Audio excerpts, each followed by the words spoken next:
प्रिय भक्तों नमस्कार। हम अर्चना स्थान अपने धार्मिक चैनल में आपका स्वागत करते हैं। ओम दुर्गाए नमो नमः। ओम दुर्गाए नमो नमः। ओम दुर्गाए नमो नमः। तो आज हम आपको इस वीडियो में बताएंगे कि 2025 में शारदीय नवरात्रि जो है कि कब शुरू हो रहा है, कब समाप्त हो रहा है और अष्टमी नवमी किस दिन पड़ेगी, अष्टमी नवमी का व्रत हम किस दिन रखेंगे और घट स्थापना शुभ मुहूर्त और घट स्थापना करते समय हमें क्या गलती नहीं करनी चाहिए। तो अन्य जानकारियों को लेकर हम आपके सामने उपस्थित हुए हैं। अगर हमारी जानकारी आपको पसंद आती है तो हमारे चैनल को लाइक और सब्सक्राइब करिएगा, कमेंट करिए और हमारे कमेंट में जय माता रानी जरूर लिखिएगा या ओम दुर्गाए नमो नमः जरूर लिखिएगा। तो चलिए फिर हम शुरू करते हैं। 2025 में शारदीय नवरात्रि जो है कि अश्विन माह के शुक्ल पक्ष की प्रतिपदा तिथि से शुरू होता है और यह नवरात्रि जो है कि साल में जो है कि 4 नवरात्रियाँ पड़ती हैं। 2 प्रत्यक्ष नवरात्रियाँ होती हैं और 2 गुप्त नवरात्रियाँ होती हैं और दोनों नवरात्र जो है कि वह माँ दुर्गा को समर्पित होता है और यह माता रानी को प्रसन्न करने के लिए बहुत ही उत्तम और पवित्र दिन माना जाता है। 9 दिन भक्त जो है उपवास करते हैं। बहुत भक्त जो है कि 9 दिन का व्रत रखते हैं। बहुत लोग जो है कि वह प्रथम दिन और लास्ट दिन रखते हैं। और इन 9 दिनों में जो है कि माता रानी के 9 स्वरूपों की अलग अलग पूजा और अर्चना करते हैं, लोग साधना करते हैं, उनका विधिवत पूजा और करते हैं।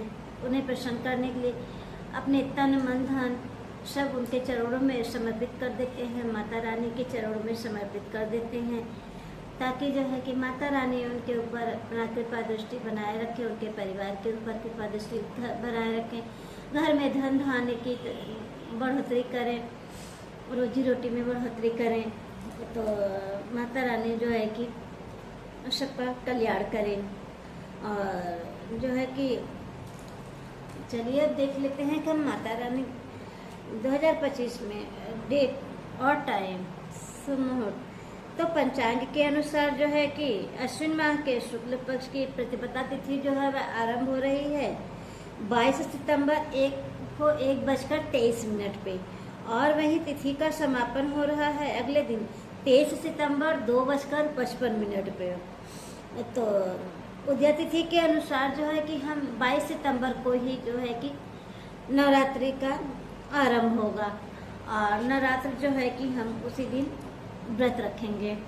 और नवरात्र जो है कि कलश स्थापना घट स्थापना शुभ मुहूर्त सुबह 6:09 से लेकर सुबह 8:06 तक और अभिजीत मुहूर्त रहेगा 11:49 से लेकर दोपहर 12:38 पे। तो इन दोनों शुभ मुहूर्त में आप घट स्थापना करके पूजा पाठ जो है कि विधिवत कर सकते हैं। और घट स्थापना के जो है कि कुछ नियम होते हैं। तो शारदीय नवरात्रि के दिन प्रथम दिन स्नान इत्यादि करके स्वच्छ वस्त्र धारण करके और उसके बाद ही जो है कि हम कलश का स्थापना करेंगे और देसी घी का दीपक जलाएंगे, उनकी पूजा पाठ करेंगे और व्रत का जो है वह संकल्प लेंगे। और चलिए फिर देख लेते हैं कि हम नवरात्रि का जो है कि महत्व पूजा पाठ।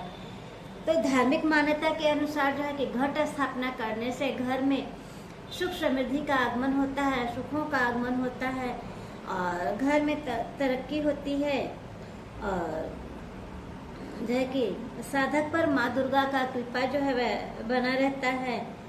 और जो है कि घट स्थापना के लिए चांदी, तांबे या मिट्टी के पात्र को जो है कि हम उपयोग में ला सकते हैं।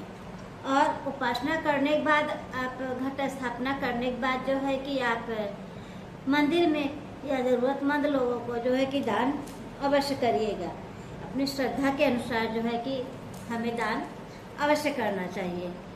घट स्थापना के दौरान हमें क्या गलतियां नहीं करना चाहिए। घट स्थापना के करते समय जो है कि हमें किसी के बारे में गलत भावनाएं या गलत विचार जो है कि हमें नहीं लाना चाहिए, और जो है कि किसी से वाद विवाद नहीं करना चाहिए। और घट स्थापना समय हमें काले रंग के जो है कि वस्त्र नहीं पहनने चाहिए। और जो है कि शारदीय नवरात्रि जो है कि 22 सितंबर से शुरू होकर जो है कि 1 अक्टूबर को जो है वह समाप्त हो जाएगा। और 30 सितंबर यानी अष्टमी दिन जो है कि संध्या का पूजा समय है। शाम जो है कि शाम को जो है 30 सितंबर जो संध्या पूजा का समय जो 5:42 से लेकर 6:30 तक, 5:42 से लेकर 6:30 बजे तक जो है कि संध्या का पूजा समय है। और 1 अक्टूबर को हम जो है कि नवमी का व्रत रखेंगे। और दशहरा जो है वह हम 2 अक्टूबर को मनाएंगे। दशहरा पर्व या विजयदशमी पर्व जो है वह 2 अक्टूबर को मनाएंगे। और 1 अक्टूबर को ही जो है कि हम कन्या पूजन करेंगे। इस बार जो है कि वह अष्टमी और नवमी जो है वह एक ही दिन पड़ रहा है। जो है कि अष्टमी नवमी जो है वह एक दिन पड़ रहा है। इस बार जो है कि 1 अक्टूबर को हम नवमी भी मनाएंगे। 30 सितंबर को अष्टमी तिथि जो है वह दोपहर तक ही रहेगा। उसके बाद जो है वह नवमी तिथि जो है प्रारंभ हो जाएगी। इस दिन जो है कि हम हवन इत्यादि, कन्या पूजन जो भी कार्यक्रम है वह जो है कि हम 1 तारीख को जो है कि 1 अक्टूबर को ही करेंगे। और क्योंकि अष्टमी और नवमी जो है वह एक ही दिन पड़ेगा। और 1 अक्टूबर को रखा जाएगा व्रत जो है कि कन्या पूजन किया जाएगा, क्योंकि सप्तमी युक्त अष्टमी जो है वह व्रत नहीं रखा जाता। इसीलिए जो है कि हम यह पूजा करेंगे 1 तारीख को ही। और नवरात्र जो है कि नवरात्र में हमें क्या करना चाहिए। नवरात्र में हमें जो है कि 9 दिन माता रानी का विधिवत पूजा और अर्चना करना चाहिए। उनके मंत्रों का जाप करना चाहिए। दुर्गा सप्तशती का पाठ करना चाहिए। और 9 दिन जो है कि हमें उनका विशेष तौर से भोग प्रसाद इत्यादि उन्हें लगाना चाहिए, उन्हें प्रसन्न करना चाहिए। और 9 दिन के बीच जो है कि हमें पहले से ही जो है कि लहसुन प्याज इत्यादि का सेवन नहीं करना चाहिए। तामसिक चीज़ों से दूरी बनाए रखना चाहिए और ब्रह्मचर्य का पालन करना चाहिए। तो और जो है कि लहसुन प्याज जैसे कि जो 9 दिन के लोग व्रत रहते हैं वो तो खास तौर से भी नहीं खाएंगे, नहीं सेवन करेंगे। बाकी और घर में अन्य सदस्य जो हैं वो भी अगर बनाते हैं तो बहुत बेटर है, बहुत अच्छा रहेगा।